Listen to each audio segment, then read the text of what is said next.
Hey everyone, welcome again to The Way It Is. I'm here today at the Kingston Animal Rehab Clinic, and my guest today is Dr. Cherie White. Thank you for having us here today, Cherie. We always know there's a huge pet population or pet owner population in Kingston. I didn't even know this existed. This is the good fun thing about doing this, is you get to find out about different things and people that are providing a service in an area that obviously there's a need. So tell us a little bit about the history of Kingston Animal Rehab Clinic.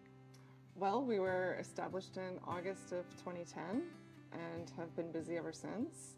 There definitely is a need for these services in the area, and we see pets that have poor mobility and try and get them active again. Right. Now, are you the only clinic like in this immediate area, or are there others in this? Yeah, the only veterinary clinic that provides these services in the area. Wow. So you are a veterinary first, right? That's how you sort of started as your career in veterinary medicine. What made you sort of gravitate to this specialty? I had an interest in orthopedics, so I was starting to do orthopedic surgery, and this is just a natural progression of that, because many times we see dogs with an orthopedic injury, a fracture, cruciate injury. They have surgery, and then we need to support them post-operatively.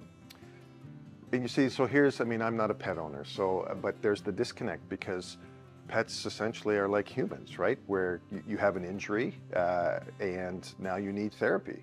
So I guess that's just, is that top of mind for a lot of pet owners?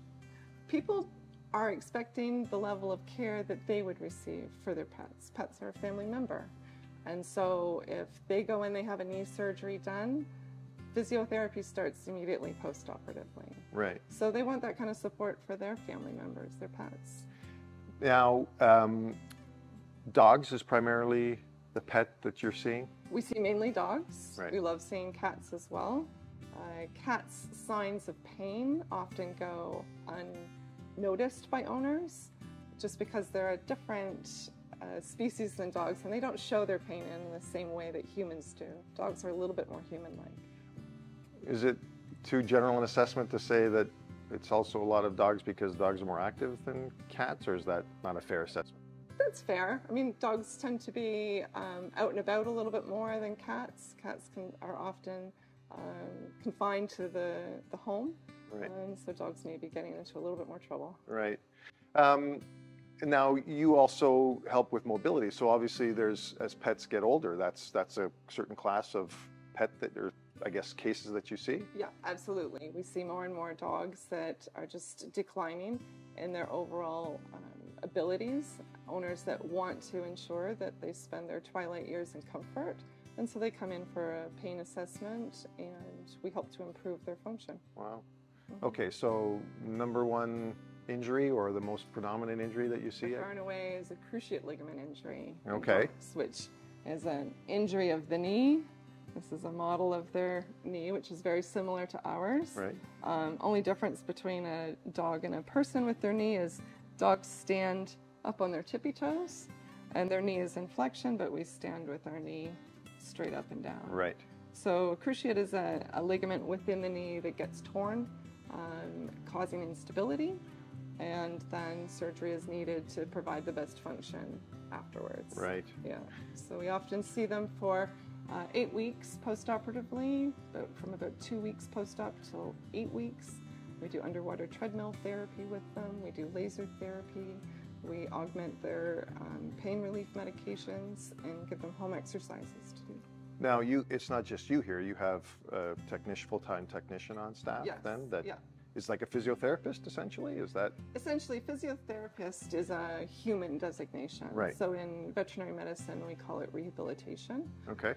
But it is all the same treatment modalities that you would go and have at the physiotherapist. Now, this is all new to me. So this technician, is that a special program that you would take, let's say, at St. Lawrence College or a university? How do you get into that stream? Both veterinarians and technicians can go and get certification in rehab and in pain management. So those are specialty courses that are done after your initial training. Okay. Mm-hmm. Is there a medication side to this as well, or do you try to do it all holistically? No, absolutely. Pain management pharmaceutically is part of the multimodal pain management that we do, but it's just one piece of the puzzle. Right. You have to use all of these things together to, Right. to help the pet. They all work in different ways. And so if you can address pain with different modalities, then you do a better job of just, rather than just putting them on a medication and saying, there you go. Right. Yeah. And so, is your clinic, what's clinic Monday to Friday, or is it weekends, or Monday to Friday. Yeah. And you're full, are you? We're full. We have a long waiting list, and if I had more technician time, I could see more patients, but right now we're 5 days a week. Now, I think we talked earlier, my podcast started during the pandemic and everything, and of course the pandemic has changed the world that we live in, and Yes. I know not only a shortage of human health care, but there's a shortage of veterinarians as well happening, right? Mm-hmm. So I guess just give us some insight into how because you're still practicing veterinary medicine, what are some of your insights and what you're seeing, I guess, in terms of post-pandemic and things? Oh, the problems with vet shortages and tech shortages started before the pandemic, but the pandemic just made things worse, as I'm sure it is in many other areas. So it's a combination of factors, and I think we're going to see veterinary medicine head a little bit towards human medicine, in that we need to utilize our technicians to perform some of the more routine tasks, wellness exams, for example, so that it alleviates veterinarians from those duties so they can spend their time doing surgery, diagnosing, prescribing for pets. Right. Yeah. Now, this is private health care. This is private So, healthcare. Not that I'm going to get into the fee structure, but it's not cheap, I'm going to say, right? So, I mean, this is a commitment for pet owners. Sure, it's not above most people, but it is private health care, as is the surgery that they may have just had on their dog, and so it's an investment into their dog's health. Right. And that's out of pocket. So like everything these days. Now I have to presume that there's certain pet owners that just opt out of this, right? I mean, if it's, and sure. So I mean, after so you've performed a surgery on a pet and repaired their cruciate ligament and everything. Yeah. You prescribe sort of exercises. Is there things that pet owners can do, I guess, outside of coming into the rehab center? Absolutely. There's exercises that they can do for their pet at home that helps to strengthen, improve function, improve weight bearing, that we can help with too. Okay. Yeah. Well, that's good, because obviously it's a budgetary concern and everything else. I mean, we all want to obviously do its best, but obviously within. I have some people that come for an initial assessment, get that information, and just feel good about having more information about their dog's healthcare issues. So you've got fantastic water tub there. So tell us about that. I mean, that's obviously one of your main tools for. It's one of our tools to help pets function again. It's an underwater treadmill, so we exercise them with the resistance of the water.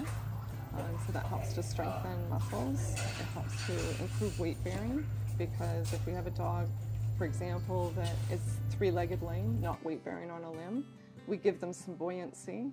They're more comfortable to use it, and then we can drop the water level down and make them more and more weight bearing. Wow. It also helps dogs that have neurological dysfunction. So these dogs may be very imbalanced in the rear end, have difficulties walking or are not walking, many times because of a disc problem, but a long list of other neurological conditions can impact their mobility. And those dogs may be non-ambulatory on land, but you put them in the underwater treadmill and they can walk because they have the buoyancy. We've relieved the effects of gravity, and that's a special thing when that happens. Sure. They can. Now I think I'm aware that there's certain breeds that are more genetically predisposed to hip ailments or joint ailments. Do you see, can you talk about that, or which ones do you see? Large breed, heavier dogs tend to have more orthopedic disease, both at time of development and growth, and midlife can have a lot of joint issues, the cruciate tear being one common example. And then long-backed dogs like corgis or dachshunds are prone to intervertebral disc disease, Right. so disc protrusion, that lead to neurological signs like weakness in the back end. Now, no one thinks of this when they go to a breeder or go to the Humane Society and get their pet, obviously, right? Because Right. it's almost a reactionary thing, right? And you don't think about it till it's happening to you. Yeah. But I'm going to guess if pets are like humans, there's probably some exercises that pet owners could even do that are almost preventative or something like I would that. Do you even say- get in those conversations or no? Oh, yeah. And oftentimes those conversations are too late by the time they're seeing me here. But in general practice, the best advice I can give someone is keep them lean. Our average dog is overweight. Yeah. Keep them lean and keep them fit. Funny how that follows human Yeah, perspectives too, exactly. right? So- It's easy to say, a little harder to do. Everybody Right. has a soft spot, wants to give their dogs treats orally instead of, attention maybe. Right. But it just feels good for us to do that. But we need to cut back on that and keep them happy by keeping them lean. Yeah. Well, listen, Cherie, I want to thank you for providing some insight into obviously a needed service in the community, and yeah, keep up the great work. Thank you so much. Thank you. Thanks again, everyone, for watching, and love for you guys to, if you like what you see, please subscribe.